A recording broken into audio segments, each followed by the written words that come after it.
민주당 입장에서는 네. 나경원 의원이 효녀입니다. 효녀. 민주당 광화문 선대위원장이 됐어요.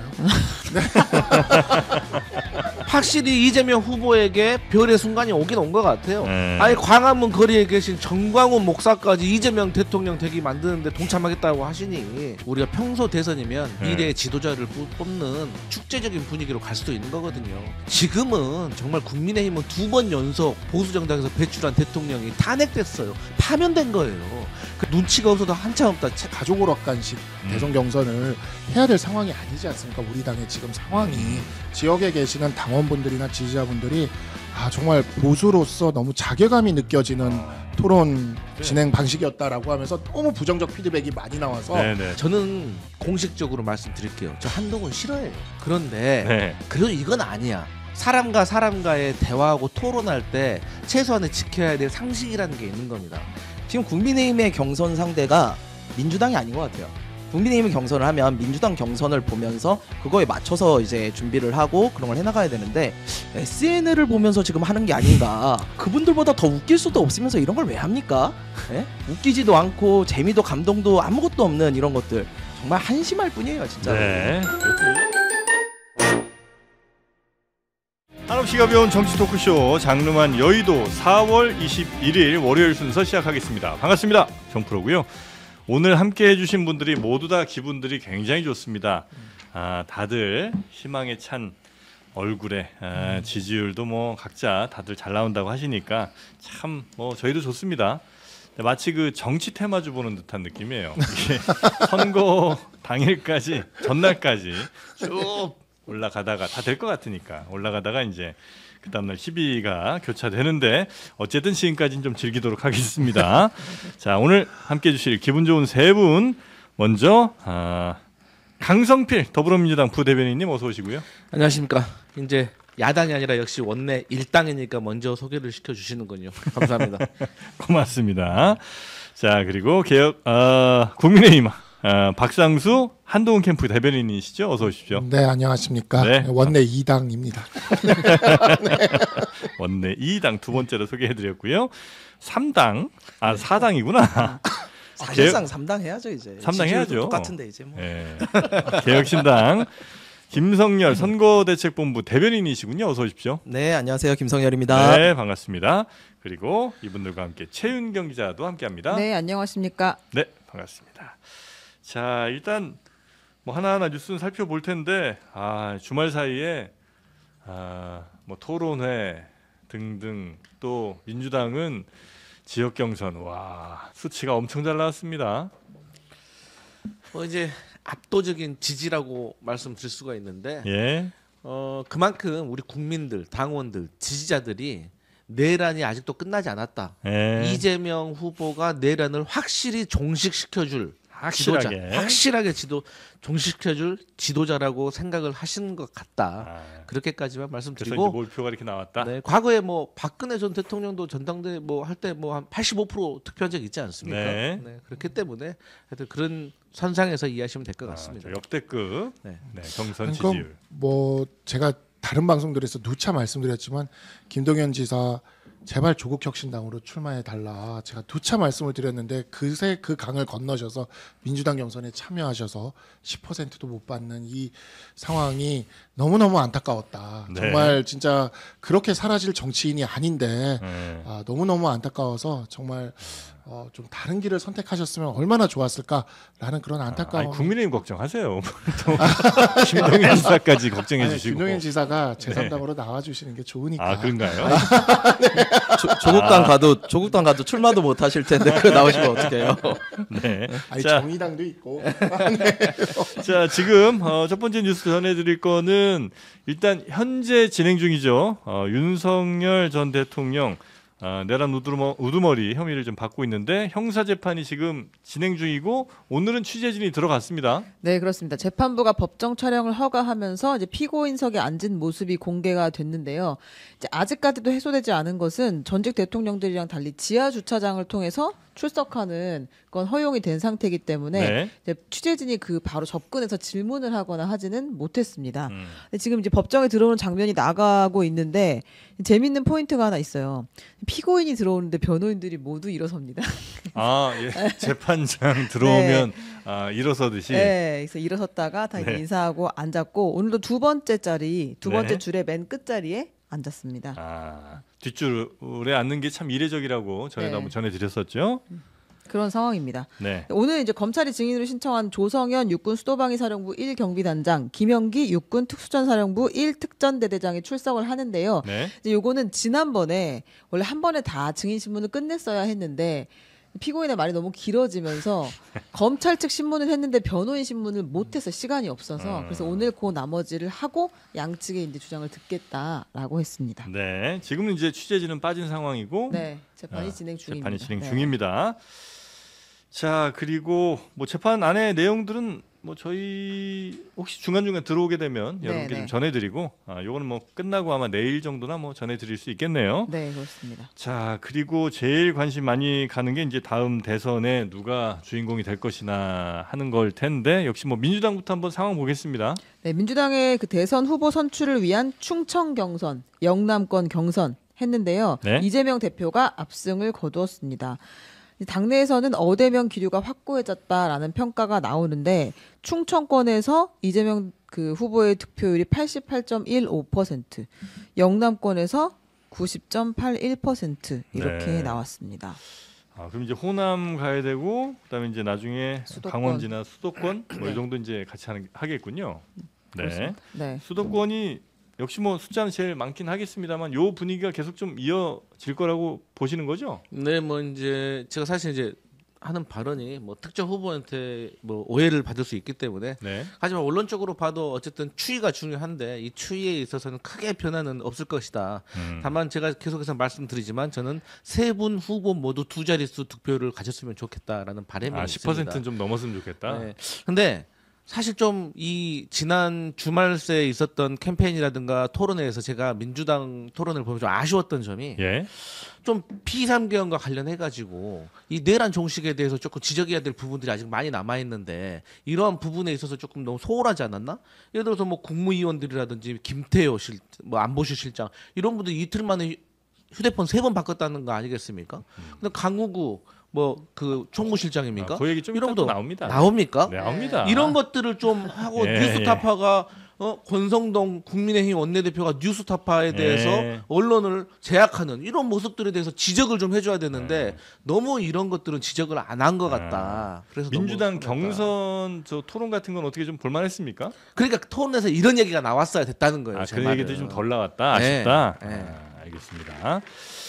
자, 그리고 혹시 지금 현재 민주당 경선 상황을 다른 당에서 보실 때는 저게 오히려 우리에게 뭐 유리하다 혹은 뭐 저렇게 되면 좀 불리한데 뭐 어떤 생각들을 좀 갖고 계신지. 뭐 당의 살림이 풍족한 것 같아요. 그래가지고 이렇게 경선도 잘 화려하게 치르는 것 같은데 그냥 그 장충체육관에 모여서 박수 치시면 될 것 같은데 박수 치고 꽃다발 걸고 화환 받으시면 되지 않을까요? 굳이 뭐 이런 과정이 뭘 이 필요하냐? 과정이 왜 있어야 되는지도 모르겠는 결과물이라서 네. 그냥 박수 치고 추대하시면서 해라. 끝내시는 게 좋을 것 같다는 생각이 듭니다. 네. 뭐 저희도 마찬가지인데요. 이거 사실 뭐 지금 앞에서 두 분 김경수, 김동연 두 분도 한 두 자릿수 좀 얻었으면 좋겠다라고 이제 말씀하셨지만 그 굉장히 극성 지지자들한테 공격받으실 거예요. 저 내용조차도. 근데 그런 거를 전혀 허용하지 않는 상황에서 뭐 그러니까 굳이 경선을 해야 되나? 그리고 그러니까 뭐 관심도 없는 거고.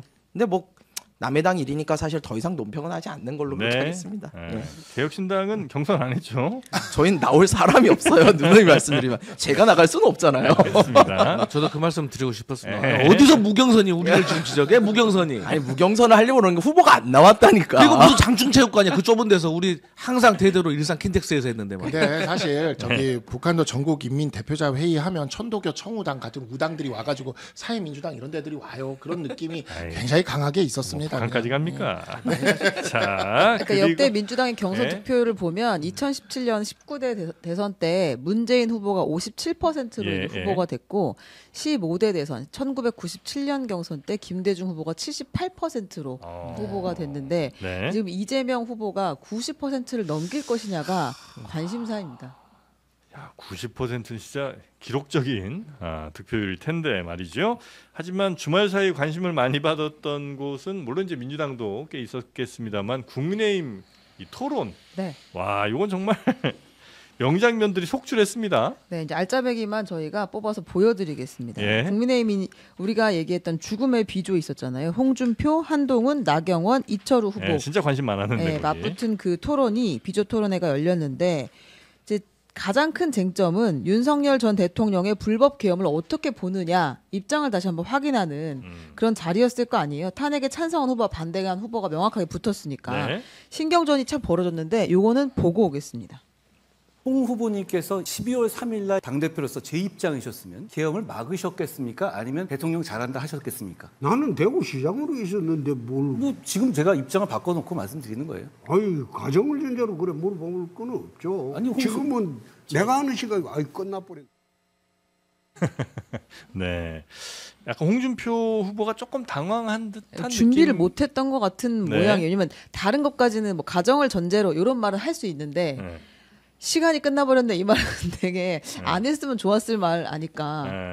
그러니까 약간 좀 당황한 것 같은 느낌이 좀 있었는데 여튼 계엄 때 당신이 당대표였다면 어떻게 했겠느냐. 이게 참 답하기 어려운 질문일 수 있을 것 같긴 합니다. 아니 근데 이철우 후보는 네. 얘기를 했어요. 한동훈 후보가 지금 그런 말을 할 자격이 있느냐. 우리 당 후보로 나왔다는 거 자체가 잘못된 거 아니야? 대통령이 무슨 내란이냐 이런 이제 입장을 네네네네. 밝혔고 나경원 후보는 이 지금의 모든 상황들이 한동훈 후보 탓이다 이렇게 이야기를 했어요. 한동훈 후보가 탄핵, 내란몰이 탄핵을 선동한 것 때문에 정말 결국 이 지경을 만들었다라고 이야기했습니다. 네. 예, 뭐 이렇게 설명을 드릴 수가 있는데 이철우 후보나 나경원 후보는 본선 생각을 안 해요 지금. 당내 좀 약간 강성 지지층들만 바라보는 그런 발언들을 하는 것이고 홍준표 후보는 본선 생각을 조금은 하고 있습니다. 그러다 보니까 이제 입장이 좀 다르다. 입장을 이렇게 명확하게 발표하기가 좀 어려운 상황에 놓인 거죠. 왜냐하면 본선 갔을 때 이 똑같은 질문을 이재명 후보한테 받았을 때 네. 홍준표 후보가 여기서 발언했던 게 발목을 잡을 거기 때문에 근데 그 어제 마지막 발언 지금 기자님도 말씀을 주셨지만 마지막 발언에 끝나버렸는데요로 끝나버리신 것 같습니다. 예. 근데 네. 참고로 저 이분은 저 한동훈. 한동훈 캠프 대변인입니다. 나중에 저희가 네. 시작할 때도 똑같이 소개를 해드렸습니다. 네. 네. 여기 오해하지 마시고. 네. 네. 자, 근데 네. 본인이 당대표 아니었으니까 당당하게 말할 수 있는 거 아닙니까? 저는 왜 여기에 대해서 이 계엄에 대해서 불법적인 거에 대해서 또 탄핵에 대해서 제대로 된 입장 정리가 아직까지 안 됐는지 저는 홍준표 후보 나름대로 좀 준비가 됐다고 생각했는데 준비가 하나도 안 된 것 같아요. 이게 뭐 고민할 문제입니까? 당연히 계엄 해제에 동의를 해야 되는 거고 계엄이 당연히 잘못된 것이고 당연히 그렇기 때문에 탄핵도 돼야 되는 것인데 이게 뭐가 어렵다고 자기가 당대표가 아니었기 때문에 모른다고 시간 다 됐다고 이런 소리 하는 겁니까? 근데 이게 보니까 어쨌든 이제 당 안에서 지지를 받아야 일단 경선은 통과할 거 아니에요. 근데 당 안에서의 여론이 아마 그 생각과는 좀 다른 생각들이 좀 많다고 판단을 하신 건가? 저도 이제 보면서 그런 생각이 그러니까 좀 들긴 이렇게 하더라고요. 보시면 돼요. 네. 그러니까 일종의 용기와 비겁함인데 한동훈 후보는 뭐 그날 계엄 현장에도 제일 먼저 들어갔던 것처럼 예. 이번 당내 경선에서도 용기를 내서 부딪히고 있는 겁니다. 그러니까 우리 당의 현재 당원들의 생각은 그래도 다수가 대통령에 대한 동정론과 이런 것들이 존재할 것이라는 생각이 있기 때문에 네. 그런 점에서 홍준표 후보가 본선을 생각하면 그렇게 할 수 없는 게 뻔함에도 이와 같은 당원들의 그런 생각에 감정에 눈치를 볼 수가 밖에 없는 네. 지금 그런 모습을 보여주는 건데 네. 한동훈 후보는 그냥 옳은 건 옳은 것이고 네. 우리가 해야 될 이야기는 해야 되는 것이고 이것을 피하지 않으면 이재명 후보와의 본선에서 우리가 승부를 낼 수가 없다라는 그 입장에서 내가 선택을 이것으로 용기를 내서 받아보겠다라고 지금 승부를 건 거고 홍준표 후보는 어떻게든 피해가면서 당원들의 감정을 이렇게 해서 다수의 어떤 감정을 받아서 일단 후보가 된 다음 네. 그 다음에 생각해 보겠다 이 전략으로 간 것 같아요. 근데 우리 당이 지금 급속도로 어찌 보면 전략적 판단으로 돌아서고 있거든요. 그런 네. 상황이라서 결과는 좀 알겠습니다. 지켜보셔야 될 것 같습니다. 다시 한번 말씀드립니다만 한동훈 캠프 대변인입니다. 근데 그것도 또 말이 안 되는 게 네. 아니 대통령 탈당하라는 지금 분위기 국민의힘에 있는 거 아니에요. 그럼 그것도 말이 안 맞잖아요. 아 대통령은 탈당하라고 할 정도면은 아 탄핵 잘못됐다고 말해야 되고 비상계엄 잘못됐다고 말해야 되고 그리고 윤석열 전 대통령이 지금 신당까지 창당한다고 곧 있으면 돌아다니면서 어퍼컷 날릴 기세인데 빨리 잘라내야죠. 그리고 여기 제가 봤을 때 국민의힘 지금 후보들은요. 제가 봤을 때 자존심도 없나 봐요. 아니 지금 있는 국민의힘 후보 가지고는 본선 경쟁력도 없는 것 같으니까 밖에서 한덕수 데리고 오려고 지금 뽀짝뽀짝 거리는 것 같은데 이거 뻔히 알면서 거기에 대해서 아직도 윤석열 전 대통령을 감쌉니까? 한덕수 권한대행 얘기도 좀 이따 또 나옵니다.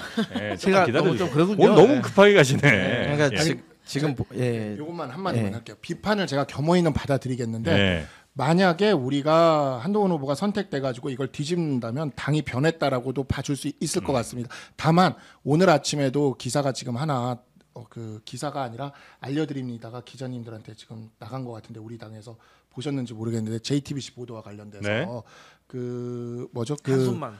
예, 국민의힘이 한숨만 지었다. 그러니까 이제 신당 윤어게인 신당 창당한다는 네. 변호사들과 대통령이 사저에서 그 만나서 밥을 먹은 사진을 JTBC가 보도하면서 국민의힘이 한숨만 짓는다 했는데 당에서 그거를 언중이로 보낸다고 알려드립니다. 받아보셨죠, 기자님도? 저도 지금 방금 대기실에서 받았는데 그러니까 네. 뭐가 다르다는 뭐가 거야 달라요? 사실과? 뭐가 다르다는 게 그게 이제 한숨은 안 쉬었다? 지도부와 네.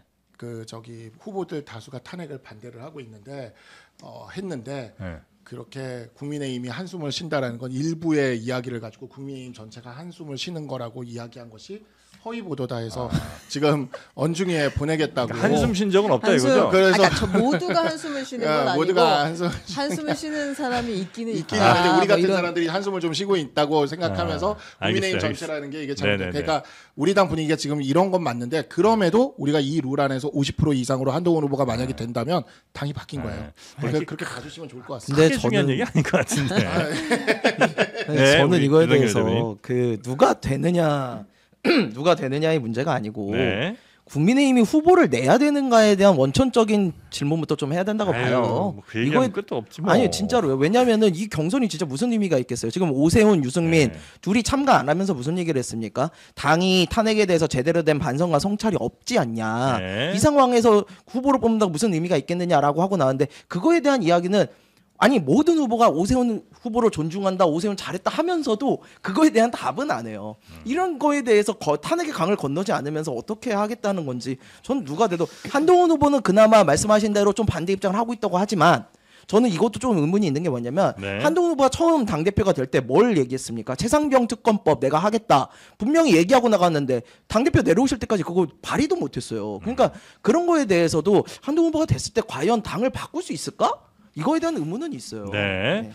자 그리고 이제 어제 토론에서 정말 그 유치뽕 장면이 또 있었습니다. 아, 이거 하나 네, 정리하고 뭐죠? 하면 그 이재명 대항마다라는 거는 아마 모든 후보가 공통적으로 한 아, 이야기인 네. 것 같아요. 그러니까 홍준표 후보는 이번 대선은 이재명 정권이냐 홍준표 정권이냐 양자택일이다 이렇게 이야기했고 한동훈 후보는 윤석열 전 대통령과 이재명 후보를 같이 극복할 사람이 네. 이길 수 있다. 그게 저다. 나경원 후보는 이재명의 민주당 일부 세력은 친북이라고 볼 수밖에 없다. 체제 전쟁을 선포해야 한다. 이렇게 이야기를 했습니다. 그 멘트가 좀 세긴 하더라고요. 세네요. 뭐 네. 나경원 후보도 그렇고. 네. 자 그리고 계속 한번 전해드리겠습니다. 네, 이게 이제 홍준표 후보가 청년들의 부탁이다. 청년의 꿈. 내가 받아온 질문을 그대로 한다라고 하면서 비겁해. 한동훈 후보에게 질문을 했거든요. 네. 상상 못한 질문이 나왔습니다. 한번 들어보겠습니다. 내가 정치 대선배거든요. 제가 그러니까 생각합니다. 어떤 말씀을 묻더라도 고깝게 듣지 마시고 키도 크신데 뭐 하려고 키 높이 구두를 신습니까? 청년이 아니신 것 같은데요. 네. 그런 질문을 하시는 거 보면. 그 다음에 뭐 생머리냐 뭐 보정 속옷을 입었느냐 이 질문도 내가 유치해서 안 하겠습니다. 유치하시네요. 이 질문까지 진짜 할까 싶었는데 하네요. 네, 그래서 그러니까 키 높이냐, 네. 생머리냐, 그러니까 당신 머리냐, 아니면 뭐 보정 속옷 뭐 이렇게 뭐 어깨 가슴 뭐 이렇게 있는 그런 보정 속옷. 아이고야 이게 웬일입니까? 그래서 제가 말씀드리잖아요. 막장 드라마보다 본인은 진지한 뭐 다큐멘터리가 눈썹 낫다. 네. 네? 아니 저는 공식적으로 말씀드릴게요. 저 한동훈 싫어해요. 그런데 네. 그래도 이건 아니야. 사람과 사람과의 대화하고 토론할 때 최소한의 지켜야 될 상식이라는 게 있는 겁니다. 그리고 뭐 한동훈 후보가 뭐 키높이를 신었든 뭐 가발을 썼든 보정 속옷을 입었든 이게 만약에 대통령 후보가 되고 또 만약에 대통령이 된다고 하더라도 대통령직을 수행하는 거하고 상관없는 거잖아요. 그러게요. 예. 그렇기 때문에 이거는 전형적으로 홍준표 후보가 한동훈 후보하고 말싸움하다 갑자기 안 되니까 빤 때리는 꼴밖에 안 되는 거예요. 아 이건 정말 잘못된 아니 이건 거예요. 준비한 질문이잖아요. 심지어. 정말 잘못된 거예요. 그리고 이런 발언에 대해서 해당되어 있는 전국에 저같이 네. 과거에도 키높이를 신었던 남자들에게 표 다 깎아먹는 겁니다.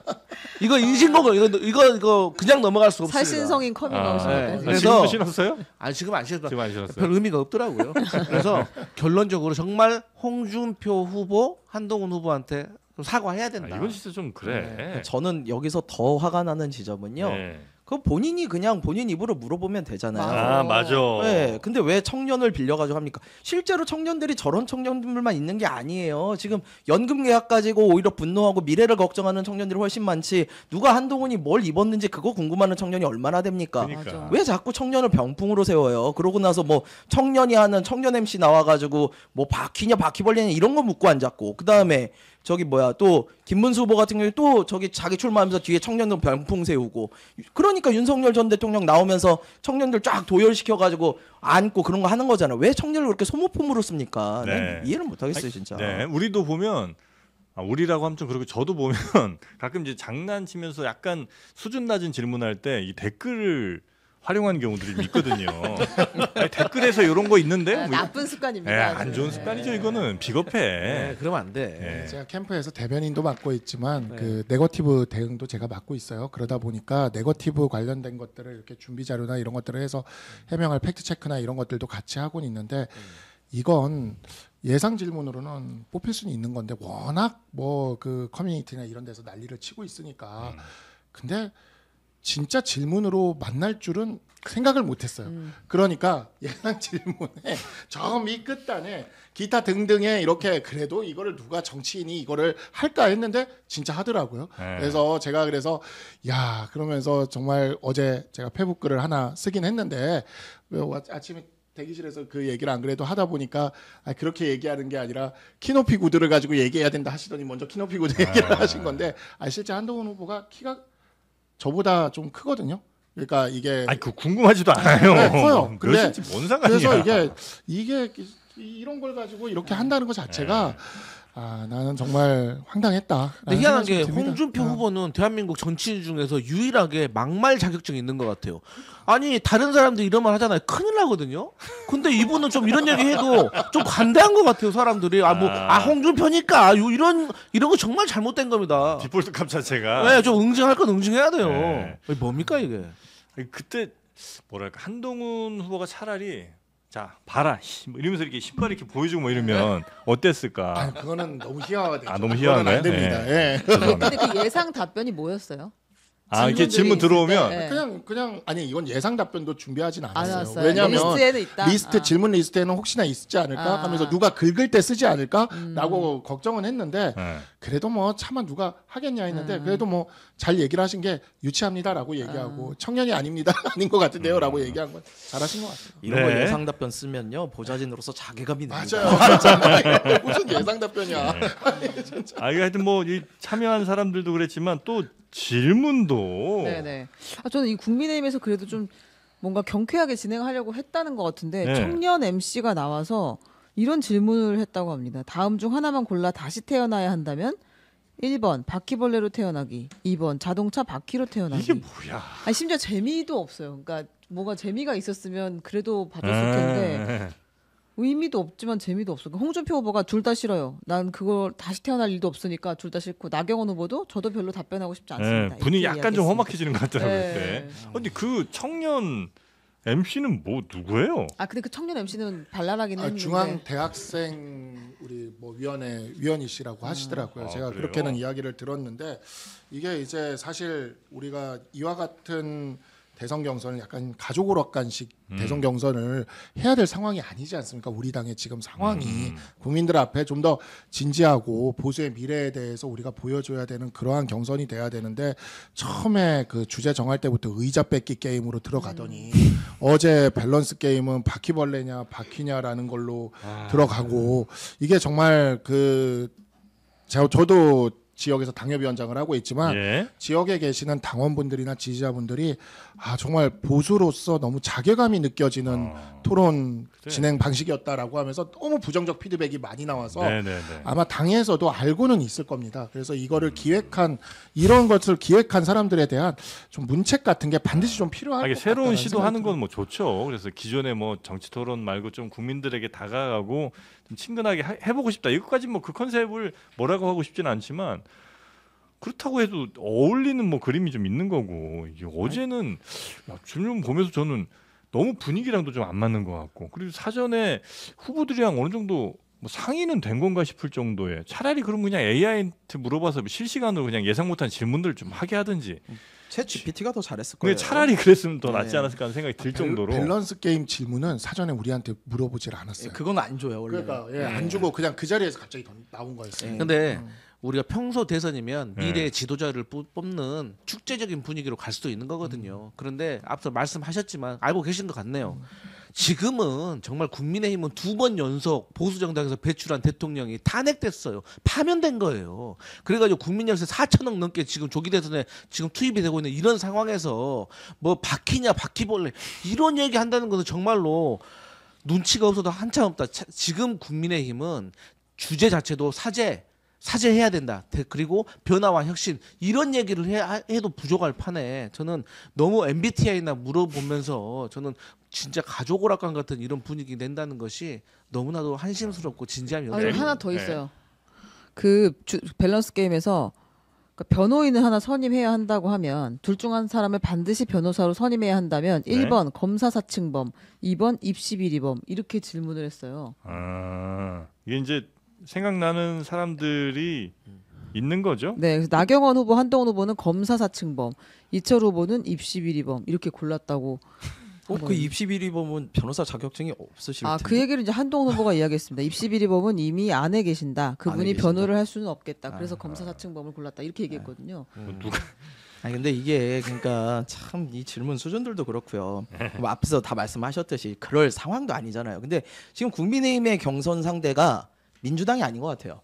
국민의힘이 경선을 하면 민주당 경선을 보면서 그거에 맞춰서 이제 준비를 하고 그런 걸 해나가야 되는데 SNL을 보면서 지금 하는 게 아닌가. SNL 느낌이 진짜 그러니까요. 났어요. 이런 아니 질문을- 근데 그분들보다 더 웃길 수도 없으면서 이런 걸 왜 합니까?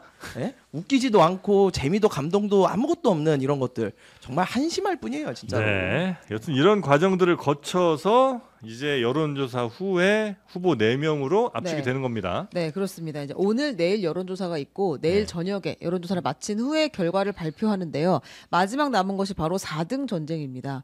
이 4등 전쟁 때문에 장외전이 벌어졌어요. 일단 1, 2, 3등 그러니까 3명은 대충 뭐 정해졌다고 이제 다들 판단하는 거죠. 네. 예. 그래서 누- 4등 누군가요? 전쟁이 네, 누구랑 세 명 이제 김문수, 네. 홍준표, 한동훈 후보가 이제 3강 체제다라고 지금 보고 있는데 4등에 안철수 후보, 나경원 후보가 치열하게 다투고 있습니다. 그래서 토론 끝나고 나서 안철수 후보가 갑자기 비조를 공격합니다. 경선 비조 토론은 그야말로 역대급 자폭 토론이었다. 그래서 안철수 후보는 A조였죠. 네. 예. 얘기하니까 나경원 후보가 남의 둥지에 알 낳고 다니는 뻐꾸기 그만하시고 차라리 탈당해서 안철수당 만들어 갈 길을 가시라. 늘 그랬듯이 이렇게 얘기하고 안철수 후보가 재반박에 나섰습니다. 우리 당 이름은 국민의 힘이 아니라 국민의 힘이다. 띄어쓰기 없다. 네. 당권 욕심이 있으면 당 이름은 제대로 아셔야죠. 이렇게 다시 신경전을 벌였다. 나경원 후보가 어제 굉장히 많은 발언들을 했죠. 일단은 한동훈 후보한테 사퇴를 했고 두 좋은 번째, 자리 다 하셨는데 사퇴해. 그만하셔. 네. 그러니까 아니 아직 청년인데 청년인데. 그만하시는 게 무슨 누가 청년이에요, 그거? 그 얘기를 저 말하는 거요? 아니 그러니까 아직 젊은데 네. 그만하시는 게 어떠냐. 이게 나경원 후보가 있나 홍준표 후보가 있나 제가 네. 나경원 후보가 했던 걸로 기억은 하는데 네. 저 잠깐 이거는 확인 좀 해볼게요. 네. 근데 네. 그다음에 또 하나가 인상적이었던 게 그 중도는 없다. 발언을 또 했죠. 그 사퇴하라는 건 나경원 후보 맞을 겁니다. 저도 기억이 나는데 맞아요. 예, 나경원 후보가 사퇴를 이렇게 했고 사퇴하면 앞으로 더 큰 정치적 자산이 맞아요. 생긴다. 그 얘기를 했죠. 그 얘기를 했고 그 다음에 네. 이제 대선에서 중도는 필요 없다. 아, 이것도 예, 예. 있었어요. 중도는 필요 없다. 더 보수가 똘똘 뭉쳐야 나중에 네. 뭐 중도로도 가는 거지. 지금 뭐 우리 보수도 이렇게 흔들리면 그렇죠. 뭐 안 된다 이런 얘기를 네, 했던 것 중도는 같습니다. 필요 없다. 그러더니 이제 토론 끝나고는 안철수 후보한테 탈당해. 지금 그래서 나경원 후보는 드럼통부터 시작해서 사실 이 드럼통도 민주당이 안 받아줬으면 그냥 지나갔을 것 같은데 드럼통부터 시작해서 약간 정말 가장 극단적인 표를 긁어 모아서 4등으로 한번 가보겠다는 요 전략을 지금 취하고 있는 것 같습니다. 그래서 뭔가 여전사 이미지를 내려고 굉장히 노력을 하면서 말의 수위를 굉장히 높이는데 약간 좀 당황스럽죠. 네. 우리 같은 당 입장에서. 자, 그러니까 같은 당의 대선 경선 후보 물론 이제 말이 좀 험해질 수 있죠. 굉장히 치열하면. 근데 야, 뭐 알라고 다닌 뻐꾸기 그만하시고 탈당해서 네 갈 길 가라. 민주당 입장에서는 네. 나경원 의원이 효녀입니다, 효녀. 그러니까 완전히 총구를 앞에다 쏘는 게 아니라 옆에 뒤에 막 다 쏘고 다니잖아요. 예. 근데 중도는 없다 이 얘기 많이 들어봤잖아요. 예. 그 엄청 오른쪽에 계신 유튜버 서정욱 변호사님, 대한민국에 중도는 없다고 하시는 분이거든요. 그러니까 이런 요지로 쭉 가고 계시는 말도 안 되는 소리를 하시는 거고 또 이분이 하셨던 말들 중에서 또 말이 안 되는 거 이념이 밥이다 이런 말씀을 하시더라고요. 아니 어떻게 지금 이념이 밥이 됩니까? 지금이 무슨 냉전 체제입니까? 뭐 사회주의하고 뭐 공산주의, 자유민주주의 이런 얘기 할 때입니까? 아니요. 아직도 이 윤석열 정부에서 뭐 홍범도 장군이라든지 뭐 건국절이라든지 이런 쓸데없는 얘기 가지고 경제발전 저해시키고 국민적으로 분열만 시켰던 거 기억 못 하시나 봐요. 근데 아직도 이념이 밥이다라는 얘기는 하고 있으니 네. 그러니 중도는 없다는 이 소리는 하시는 거고. 근데 저는 이게 이해가 안 가는 게 네. 지난번에 한동훈 대표가 대표됐던 그 경선 있잖아요. 그때 이 포지션을 누가 가져가셨냐면요. 원희룡 장관이 가져갔었어요. 원희룡 장관이 굉장히 극우적인 그리고 굉장히 강성 발언을 많이 하셨었거든요. 근데 그 결과 보셨잖아요. 그 당내에서도 선택 못 받아요. 근데 그거를 왜 이렇게 지금 나경원 후보가 가는지 정말 이해가 안 가네요. 저는. 네. 네. 그 이념이 밥이다. 이념과 밥을 먹은 사진이 하나 또 예, 유명한 사진이 나왔습니다. 예, 맞습니다. 그 김계리 변호사 있잖아요. 아, 윤석열 전 대통령을 계몽 변호사. 변호하며 계몽이 됐던 김계리 변호사가 윤석열 전 대통령과 찍은 사진을 페이스북에 올렸습니다. 네. 밥을 실제로 먹었고 그리고 네. 3차례 정도 만나서 이야기도 했다고 했었는데 거기에 Become and Strong이라고 올렸어요. 이거는 윤석열 전 대통령이 올려달라고 했다라고 하면서 이 메시지를 올렸습니다. 영어 참 잘하셔. 보면. 그렇습니다. Become and strong. 네. 이 문구가 이제 노인과 바다에서 예. 노인이 큰 청새치를 잡기 위해 스스로를 격려하면서 한 말이다. 아 그래요? 네, 그렇다고 합니다. 이거 누구한테 하는 얘기예요? 근데 Become and strong이 지지자들한테 하는 얘기인가? 아니면 뭐 끝까지 좀 잘 버텨달라 뭐 이런 얘기입니까? 아니면 그 정치인들을 향해서 이런 흔들림이 있더라도 계속 나를 좀 붙잡아달라 뭐 이런 얘기입니까? 아니면 내가 청새치란 얘기예요? 아니면 뭐 내가 상황 이거 해석하지 마시고 윤버지를 해석하세요. 윤버진 또 뭐예요? 여기 보면 내 손으로 뽑은 나의 첫 대통령 윤버지. 윤석열 아버지 줄임말 아닐까 싶은데요. 이거 해석이 안 되는 네. 이유는요. 네. 계몽이 안 되셔서 그래요. 아 제가 개몽이 덜 네, 됐군요. 계몽이 돼야지 이걸 이해를 하지. 우리들은 이해 못 해요. 윤버지. 와 그럼 어감도 안 좋아요. 정신적 아버지 뭐 이런 뭐 건가요? 그런 것 같습니다. 그러니까 약간 닮으신 것 같기도 하고. 저는 이분들 결국에는 뭐 윤 어게인 이런 거 하는 이유가 네. 이 계몽된 변호사들도 정치하고 싶어서 그런 것 같아요. 아. 그 이유가 아니고서는 저런 이렇게 윤석열 전 대통령하고 밥 먹고 또 얼마 전에도 신당 창당한다고 또 해프닝이 있었지 않습니까? 네. 그러니까 지금 결론적으로는 윤석열 전 대통령이 심리적으로 상당히 지금 뭐랄까 외롭다고 할까? 그러니까 사저에서 아무도 찾아오는 놈 없다고 지금 대노를 하시는 거 아닙니까? 그런 상황에서 지금 국민의힘에서 이제 윤석열 전 대통령 탈당시켜야 된다, 출당시켜야 된다 이런 얘기 나오니까 화가 난 거예요. 너희들이 나를 그래가지고 야 다 직결시켜. 그래가지고 윤 신당 창당해. 그래가지고 한번 끝까지 가보자. 네가 이기나 내가 이기나 이런 식으로 막장으로 가는 것 같아요. 그냥 뭐 윤석열 대통령은 문재인 정부의 검찰총장이셨고 배희철 변호사는 사실 당시 박주민 의원보다 더 언론에 조명을 받았던 세월호 변호사였습니다. 팽목항에 상주하면서 네. 세월호 유가족들을 정말 많이 진심으로 변론을 하고 그래서 당시에 서울에는 박주민 변호사가 있었고 팽목항에는 배희철 변호사가 있었거든요. 그러니까 세월호 변호사 네. 정말 상징 중에 2명 중에 1명이고 김계리 변호사는 통합진보당 해산 때 통합진보당 해산 결정에 대해서 굉장히 비판적인 의견을 낸 적이 그래요? 있는 네, 분이었어요. 과거 블로그에 있죠. 그래서 저도 2019년까지 참여연대에서 활동을 하다가 너무 보수로 혼란스럽다. 넘어왔던 사람으로서 어지러지하네요. 저는 아, 사실 어지러지하다. 대전향의 시대예요. 네, 뭐예요? 저는 사실 그 조국 사태 때 네. 넘어오게 된 아, 건데 저는 네네. 조국 사태 때 굉장히 네. 실망을 하면서 넘어오게 된 건데 이분들은 도대체 무슨 생각으로 보수에 오셔서 네. 이러고 있으시는 걸까? 네. 정말 이 세 분의 사진을 보면서 제가 만감이 교차합니다. 왜냐하면 배희철 변호사는 과거 99년인가요?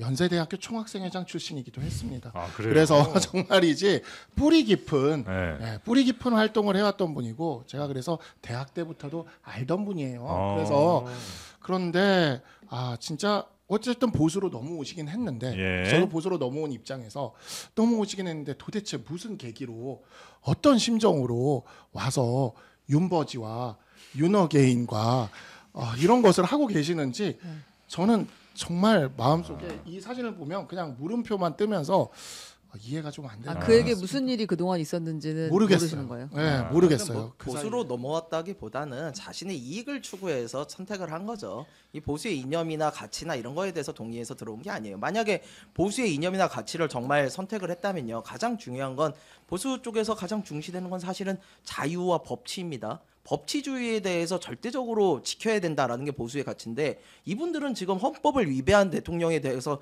가가지고 얘기를 하고 있는 거잖아요. 변호사라는 사람들이 그러는 거 아니에요.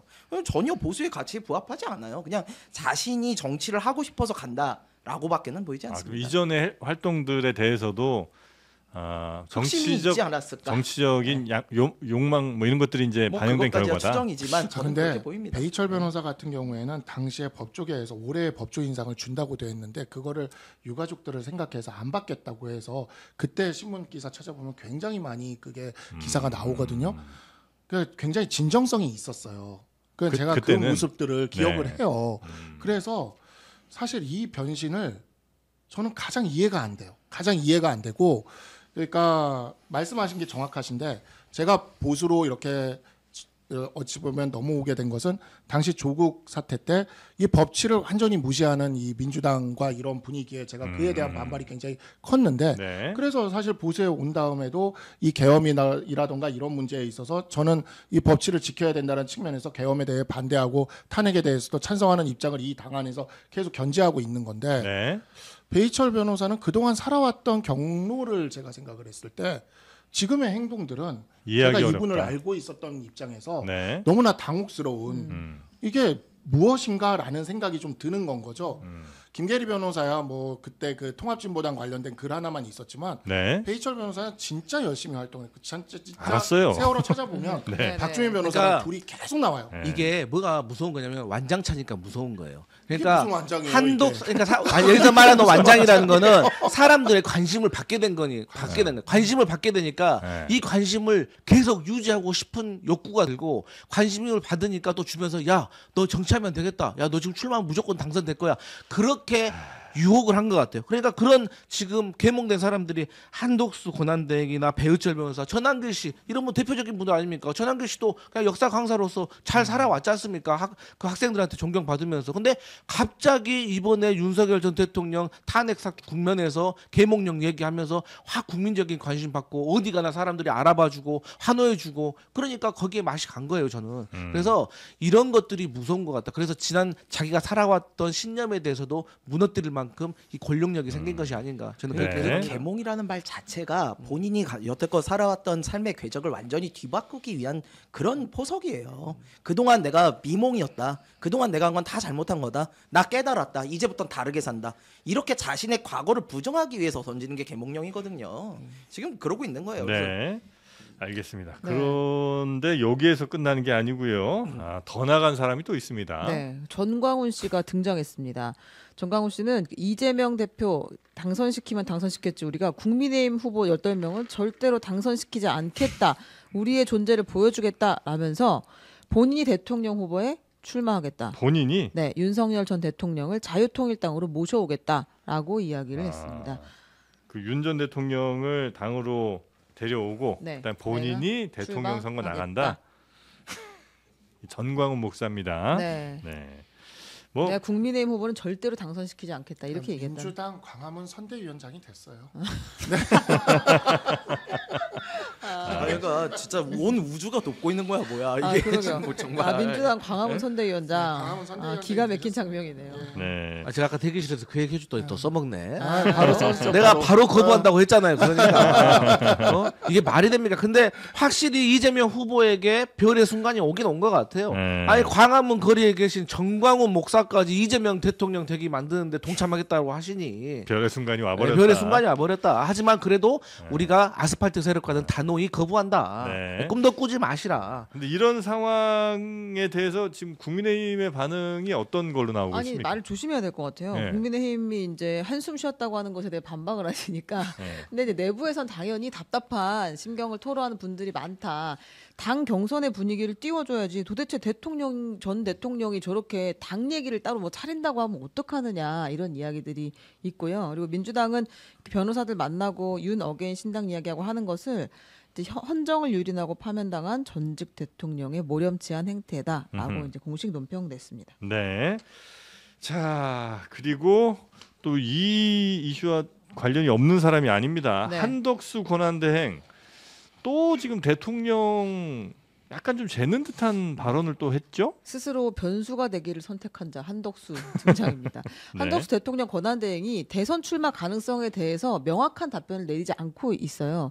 그러니까 출마하지 않겠다고 얘기하기를 모두가 기다리고 있는데 그 영국 일간지 그 파이낸셜 타임즈와의 인터뷰에서 이렇게 이야기했습니다. 출마 선언에 대해서 물어보니까 출마 가능성 노 코멘트. 아직 결정하지 않았다. 이렇게 이야기를 했습니다. 그러니까 출마 여부는 결정하지 않았고 그럼 그거를 고려 중인지에 대해서는 노코멘트다. 네, 그렇습니다. 이건 무조건 한다는 얘기 아니에요? 아, 당연히 출마한다는 얘기죠. 그죠? 그러니까 정치권에서 이 정도 얘기하면 무조건 한다는 얘기죠. 그럼요. 이거 아니 제가 말씀드렸잖아요. 한덕수 권한대행이 출마 안 한다라고 해도 나중에 상황이 되면 국민이 불러냈다고 해서 출마하는 사람들이에요. 그런데 하물며 맞아, 지금은 맞아. 네. 아예 노 코멘트라는 자체는 출마할 건데 왜 자꾸 물어봐. 때 되면 내가 할 건데 이런 얘기하고 다름없어요. 그런데 네. 이분 꼭 출마하셔가지고 망신 한번 당해보셔야 된다. 아. 네? 그리고 저는 국민의힘 제가 지적하지 않을 수가 없는데 국민의힘 후보들은요 지금 싹 모여가지고 우리 중에 누가 후보가 된다고 하더라도 절대 한덕수하고 나중에 단일화는 거부한다. 이거 선언해야 됩니다. 이거 선언 안 하면 진짜 배알도 없는 겁니다. 근데 이게 네. 지금 노코멘트 자체를 출마한다라고 보시긴 조금 애매한 부분이 그래요? 있어요. 왜냐하면 이거 간 보는 거예요. 이거 이러다가 나 지지율 안 나오면 안 나올 거거든요. 지지율 안 나오면 안 나오면서 내가 언제 출마한댔어? 지금 그러려는 거예요. 그래서 그거 한 발을 걸쳐놓고 있는 걸로 보셔야 되고 지지율 보면서 이제 국민의힘 경선에서 누가 되느냐 그것까지 본 다음에 3자 대결이든 뭐든 자기가 어느 정도 나온지 보고 결정하겠다. 어떻게 보면 좀 사실은 결단을 미리 내려야 되는데 조금 이제 머리 쓴다는 측면에서 그렇게 좋아 보이진 않죠. 네. 저는 한덕수 총리가 아예 뭐 대권에 대한 생각이 없는 건 아닌 것 같습니다. 네. 그렇긴 한데 이제 한 번 승부수를 던진 게 헌법재판소에서 9대0 가처분 인용 결정으로 박살이 났죠. 네. 근데 이제 그 승부수라는 것이 시점이 매우 애매했어요. 그러니까 뭐 가처분 같은 것이 걱정이 됐다면 18일 이후에 했어야 되는 게 맞아요. 네. 근데 굳이 18일 이전에 했던 것은 이것으로 뭔가 바람몰이의 의도가 있었던 게 아니었나라는 의심이 좀 드는 것이고.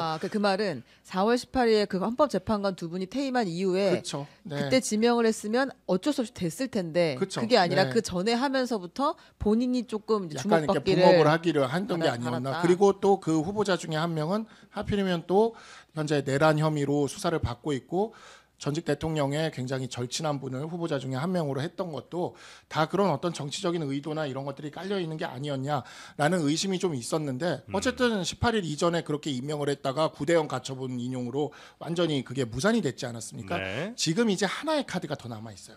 한덕수 총리에게. 뭐요? 20일 관세협정.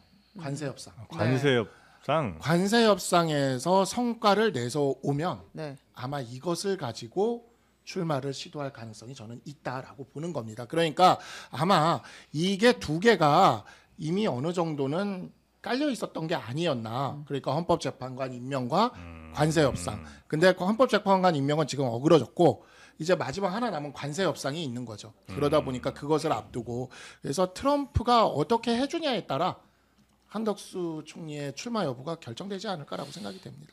이 관세 네. 협상에 대해서 또 똑같이 FT가 물었어요. 선출되지 않은 총리가 향후 수년간 한미 관계에 영향을 미칠 무역 협상을 진행할 권한이 있느냐라고 질문을 했더니 한덕수 권한대행이 발끈했다라고 이제 표현을 합니다. 네. 언론에서. 그러면서 내 권한은 헌법과 관련 법률에 따라 부여됐고 대통령 권한대행과 선출된 대통령이 할 수 있는 업무엔 차이가 없다. 이렇게 얘기를 했다고 합니다. 아 그래요?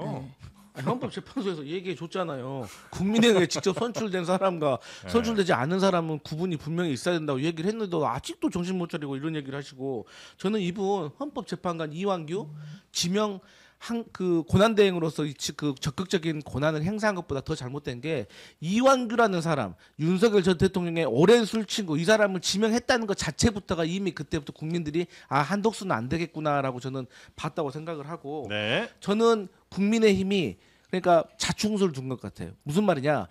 한덕수 권한대행 얘기가 나오기 오래 전부터 사실 경제 관료라든지 홍정욱 전 의원을 영입해야 된다는 말이 국민의힘 정가에 나왔어요. 왜? 본인들이 조기 대선에서 패배할 건 분명하니까 조기 대선 치른 다음에 후보가 됐다가 그냥 바로 떠날 사람이 있어야지 본인들이 당권을 장악해서 지방선거도 공천하고 재보궐도 공천하고 이럴 수 있는데 네. 그런데 적임자가 한독수라든지 홍정욱이나 그런 사람인데 지금 보니까 홍정욱 그냥 말 그대로 끼워 넣기 했던 거다. 그래서 저는 본인들이 그렇게 생각을 하고 있지만 자충수가 된 것이다. 저는 그렇게 평가합니다. 네. 자 그리고 다음 뉴스도 얼른 가보겠습니다. 네, 이거 놀라운 뉴스가 나왔습니다. 지난해 12월 14일 윤석열 전 대통령의 탄핵소추안이 국회에서 가결된 날인데요. 네. 그날 다 기억하시죠? 그때 대통령 부속실에서 어마어마한 일이 있었다고 합니다. 뭐예요?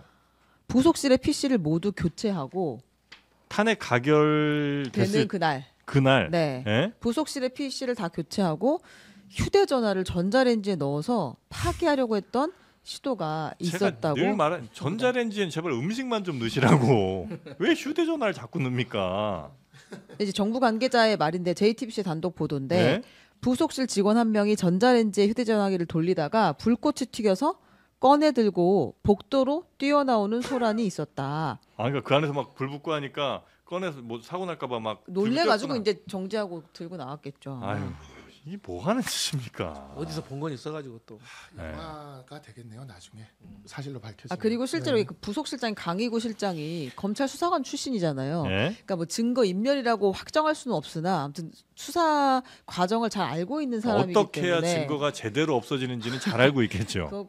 뭐 검찰에서 실제로 쓰는 방법이에요. 전자레인지 돌리는 게. 예, 그래서 아니, 검찰에서 왜 써요? 근데 옛날에도 그러니까- 검사가 한번 전자레인지 돌리라고 지시하는 게 한번 예, 나왔었어요. 왜냐면 이 사람들이 이런 걸 복구를 해보다 보니까 네. 오히려 반대로 아는 거예요. 이렇게 하면 복구가 절대 안 된다라는 걸 아는 거예요. 그래서 그거를 이용하는 거죠. 예. 근데 저는 거기도 그거 좀 믿을 수가 없는 게 검찰 내부적으로 보면 우리 변호사님이니까 아시겠지만 이 포렌식 팀하고 수사팀하고 완전히 아저씨 같은 관계입니다. 그러니까 포렌식 팀은 엄청 젊은 사람들이 있고 그래서 이 사람들 실제로 포렌식의 과정에 대해서는 수사관은 그럼 잘 몰라요. 그리고 그게 중요한 게 아니라 자 우리 휴대폰을 바꿨다 무슨 의미입니까?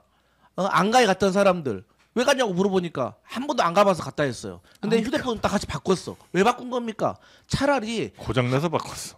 아니 근데 6개월밖에 안 된 삼성 그러니까. 핸드폰이 그게 말이 됩니까? 삼성전자 망하게 하려고 하는 겁니까? 차라리 저는 과거의 한동훈 후보처럼 차라리 비밀번호 안 가르쳐 주는 게 나아요. 사생활이 많으니까 차라리 그게 설득력이 있다니까요. 그런데 휴대폰을 다 같이 바꿔놓고 이거 바꾼 이유가 뭐 먹통이 됐다는 이런 얘기하면 국민들이 어떻게 생각하겠습니까? 근데 더 화가 나는 건 뭐냐면 변호사님이니까 더 잘 아실 거 아니에요. 만약에 의뢰인이 형사사건으로 지금 변호하고 있는데 수사기관에서 휴대폰 제출하라고 했는데 휴대폰 바꿔버렸어. 그러면 어떻게 뭐라고 이거는 조언하시겠어요? 휴대폰 바꾸는 거는 거의 자해행위에 구속이요, 가깝습니다. 그래요. 예, 이거는 자해행위예요. 그래가지고 이제 또 한동훈 후보 얘기를 꺼내니까 저도 이걸 안 꺼낼 수가 없는데 예전에 민주당 그럼 다 모 일단 시장처럼 넘어가시고. 예. 나 뭐처럼 이제 바다에 던지는 방법이 네.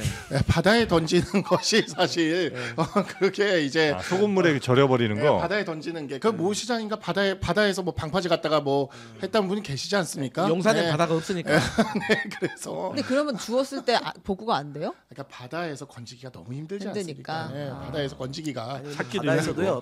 그 건지는 거는 네. 사람이 던질 수 있는 거리가 있어요. 네. 그래서 그 반경만 맨 마지막에 던진 장소만 알면 네. 그 반경 수색하면 나와. 이게 흘러가지가 않아요. 아, 파도에 흘러가지가 않아. 그러니까요. 그래서 나오는데 문제는 소금물이니까 이제 쉽지는 않죠. 아 다른 얘기 하지 말고 휴대폰 왜 바꿨냐고. 그게 잘못된 거라고 얘기하고 무슨 소리 하는 거야. 아니, 그러니까. 그때 던졌던 기억이 나서 제가 네. 왜 바꿨겠어요? 그렇게 자기가 자해행위를 알면서도 하는 거예요. 이게 내가 이게 증거인멸이나 이런 걸로 구속을 당할 수도 있다라는 거를 충분히 인지하고도 이걸 돌려요. 왜 그러겠어요? 이게 남았을 때 내가 받을 처벌이 더 큰 거예요. 그래서 그러기 때문에 그 내용을 어쩔 수 없이 지우는 거고. 그러니까 저희가 늘 얘기했잖아요. 이준석 대표가 늘 얘기했어요. 뭐라고? 윤석열 이상한 사람이다. 저 밑에 있는 사람들 다 이상하다. 근데 안 믿었었다가 지금 이런 일이 벌어지는 거 아니에요. 더 중요한 거는 이 강우구 실장이 한독수 권한대행하고 비상계엄 선포 직전에 주고받은 텔레그램 메시지가 삭제가 됐다는 거예요. 맞습니다. 아니 어떻게 생각하세요? 이거 어떻게 보세요, 변호사님? 아니면 이제 수사를 통해서 밝혀나가야죠. 어떤 내용? 수사를 와 통해서 이거 진짜 변호사용 답변이 나왔어. 자, 그 내용이 어떤 건지는 뭐 알려지진 않은 거죠? 네, 알려지지는 않았습니다. 근데 예. 강희구 부속실장이 대통령실을 통해서 입장을 알려오기는 했었어요. 예. 본인 입장인데 비상계엄에 대해서 나는 사전에 전혀 알지 못했다. 비상계엄 선포 당일에 이 사람이 이제 강희구 실장이 국무위원들을 전화해서 소집했잖아요. 네. 부른 건 대통령의 지시를 따른 것일 뿐이다. 그 당일에 이 계엄 선포문도 강희구 실장이 복사해서 나눠줬습니다, 위원들한테. 근데 이것도 그냥 김용현 장관이 복사해달라고 해서 나는 그때 처음 비상계엄을 인지했다라고 주장했습니다. 그러니까 시켜서 그냥 뭐 한 그냥 나도 일이다. 알았다 시켜서 했고. 네. 특검밖에 해결할 방법이 없습니다. 강제 수사권 동원해가지고 네. 이건 특검으로 해결을 해야지. 이것은 뭐 좋은 말로 해가지고는 말도 안 되는 거짓말이나 하고 있고. 아 최장목 그 부총리도 뭐라 했습니까? 윤석열 대통령 말고 옆에 있던 실무자가 자기한테 뭐 쪽지라고 하잖아요. 그 워딩된 게 쪽지입니까? 문건이지. 문건? 근데 네. 그것도 접해 있었는데 검찰에서는 그 빳빳하게 돼 있었다는 거 아니에요. 그러면 그 검찰이 뭐 다리미기로 뭐 다린 겁니까? 그냥 거짓말 투성이에요. 네. 최상목 경제부총리가 그 뭐 받자마자 안 보고 그냥 주머니에 넣어서 네. 접해 있었다는 나중에 그거. 또 살짝 봤대요. 네. 네. 자, 아 근데 휴대폰 건지는 건 건진법사가 한다고. 댓글이었죠, 댓글. 댓글이었습니다. 네. 댓글. 예, 네. 댓글입니다. 예, 예. 자, 그리고 아. 하나만 더 볼까요? 네네. 명태균 씨 의혹을 수사하고 있는 검찰의 전담 수사팀이 지난 18일 그 지난해 총선이 작년 총선에서 현직 검사 신분으로 갑자기 출마를 선언해가지고 모두를 당황시킨 김상민 전 부장검사 있었거든요. 이 사람을 소환해서 조사를 했습니다. 김상민 그 검사 사진 나오는데 어떤 때 등장을 했냐면 김건희 여사가 명태균 씨한테 이렇게 얘기를 했다는 거예요. 김상민 전 부장검사가 조국 수사 때 고생했어요. 의창구 국회의원이 되게 도와주세요라고 이야기를 했다는 건데 실제로 공천이 되지는 않았습니다. 그런데 이제 검찰이 요 정황을 그 명태균 씨가 증언을 했으니까 총선 당시에 김건희 여사가 국민의힘 공천에 관여를 했는지 확인하기 위해 불렀다. 그러니까 수사 때 고생하는 거는 당연한 거 아니에요? 근데 검사가 모두가 수사 때 고생을 하죠. 아니 저 예를 들어서 최윤경 기자가 아유 저 신문 나올 때 고생했어요 우리 최윤경 기자 이건 뭐 말이 안 되잖아요. 근데 만약에 이런 얘기를 했다는 거는 자신들의 의도가 충분히 더 반영되도록 어떤 수사를 더 뭘 했다든지 뭐 이랬을 때 이제 뭐 수사 때 고생했다 이렇게 얘기할 수 있는 거 아닙니까? 그죠? 그래서 요것도 조금 수상한 부분이 좀 있긴 한데. 네, 실제로 이제 김건희 여사가 이 김상민 전 검사랑 네. 통화를 작년 2월달에 합니다. 음, 그 통화를 명태균 씨 주장했는데 그 확인해 보니까 실제 통화가 있었다. 음. 그리고 나서 통화 후에 이 김상민 검사가 창원 의창을 떠나서 김해갑에 출마하겠다 이렇게 선언을 했거든요. 네. 그러니까 상당히 이제 뭐라고 표현할까요? 소통하면서 공조했다. 이제 이런 정황들은 있고 그럼 다음 수순은 김건희 여사를 소환할 것인가로 아마 초점이 맞춰지게 될 것 같습니다. 소환을 이제는 뭐 어렵지 않게 아니면 뭐 많이 부담스럽지 않게 할 수 있는 상황이 된 거 아니에요? 아니 뭐 부담스럽지 않은 게 아니라 국민의 한 명으로서 소환이 있으면 소환 조사에 응해야겠죠. 그래야겠죠. 네. 아니 소환 전에 이미 압수수색을 통해 가지고 증거들을 싹 다 지금 확보했었어야 되는 거 아닙니까? 그리고 나서 빼지도 박지도 못하게 딱 이게 정황이 드러났을 때 그때 소환하는 건데 이미 지금 정도면 다 끝났어야 될 상황이에요. 근데 이 대통령실과 국민의힘이 참 희한한 논리가 좋습니다. 의혹이 있잖아요. 의혹을 제기하잖아요. 그럼 증거를 제시하라 그래요. 증거로 카톡을 제시하잖아요. 그럼 뭐라고 하냐? 음성은 없지 않냐 그래요. 음성까지 또 제시하잖아요. 그러면 불법은 아니지 않냐 막 그래요. 그러니까 김건희 여사는 사인이기 때문에 또 공천 개입이 또 문제 없다는 이런 논리인 거거든요. 그래서 이미 저는 김건희 여사와 관련돼 가지고도 증거가 넘칩니다. 그렇기 때문에 중앙지검 지금 뭐를 하고 있는지 모르겠지만 곧 다 밝혀진다. 특검하기 전에 빨리 밝혀라. 저는 그런 말씀 드리고 싶습니다. 저는 이거 조금 의혹이 있는 게 뭐냐면 김상민 부장검사에 대해서 어쨌든 김건희 여사가 얘기를 했다는 거 아니에요. 그러면 근데 이분 공천 못 받았어요. 제가 알기로. 네. 다른 분이 받았거든요. 그러면은 그 과정이 있었을 거예요. 분명히. 그럼 그 당시에 이 공천에 관여한 사람들이 누군가 보면은 2024년 총선이면은 한동훈 대표가 그 당시 대표셨을 거 아니에요. 딴 거 아니에요. 근데 제대로 했으면은 제대로 했다. 근데 김건희 여사가 나한테 부탁하더라. 안 하더라. 이 정도 얘기는 해주셔야 되는 거 아니에요? 컷오프 됐어요, 김상민 검사. 그러니까. 네, 컷오프 됐어요. 근데 컷오프 됐어. 아니, 이것도 네. 본질하고 벗어난 거야.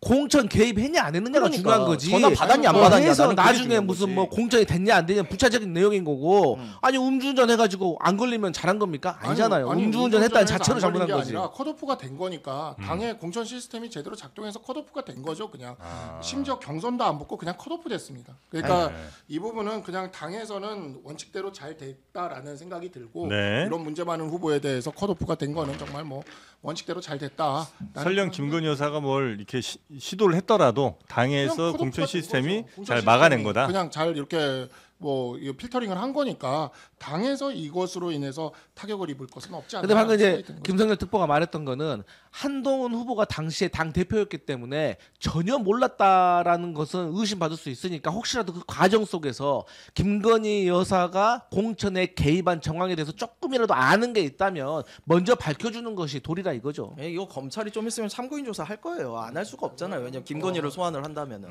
네. 뭐 경선이나 뭐 이렇게 붙었으면은 모르는 일이지만 컷오프된 이 사안에 대해서 당의 네. 그 책임까지 물으라고 하는 거는 너무 아니, 과도하다. 책임이 아니라 확인을 해달라는 거죠.